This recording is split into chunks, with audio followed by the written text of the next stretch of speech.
ಸುಮಾರು 8 ಗಂಟೆಗೆ ನಮ್ಮನ್ನು ಖಾನಾಪುರ ಪೊಲೀಸ್ ಠಾಣೆಗೆ ಕರ್ಕೊಂಡು ಬಂದಿದ್ದಾರೆ.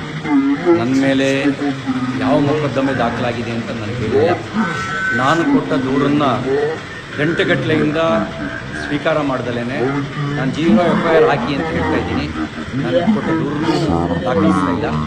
ಈಗ ಇಲ್ಲಿಂದ ಇನ್ನೆಲ್ಲಿಗೋ ಕರ್ಕೊಂಡು ಹೋಗುವಂಥ ಸಂಚು ನಡೆಸ್ತಾ ಇದ್ದಾರೆ. ಎಲ್ಲಿ ಕರ್ಕೊಂಡು ಹೋಗ್ತಾ ಇದ್ದಾರೆ ಅಂತ ಗೊತ್ತಿಲ್ಲ. ನನ್ನ ಜೀವಕ್ಕೆ ಅಪಾಯ ಇದೆ. ನನ್ನ ಜೀವಕ್ಕೆ ಏನಾದರೂ ಅಪಾಯ ಆದರೆ ಅದಕ್ಕೆ ಕಾರಣ ಇಲ್ಲಿರುವ ಕಾಂಗ್ರೆಸ್ ಸರ್ಕಾರ.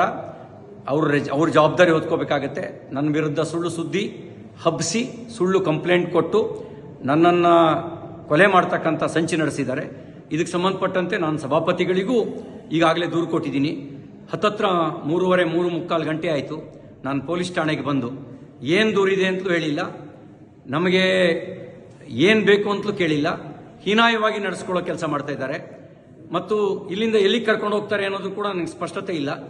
ನನ್ನ ಜೀವಕ್ಕೆ ಏನಾದರೂ ತೊಂದರೆ ಆದರೆ ಅದಕ್ಕೆ ಪೊಲೀಸರು ಮತ್ತು ಇಲ್ಲಿಯ ಸರ್ಕಾರ, ವಿಶೇಷವಾಗಿ ಲಕ್ಷ್ಮೀ ಹೆಬ್ಬಾಳ್ಕರ್, DK ಶಿವಕುಮಾರ್ ಅವ್ರ ತಂಡವೇ ಇದಕ್ಕೆ ಕಾರಣ ಆಗುತ್ತೆ ಅನ್ನೋದನ್ನು ಈ ಮೂಲಕ ನಾನು ತಿಳಿಸೋದಕ್ಕೆ ಬಯಸ್ತಾ ಇದ್ದೀನಿ.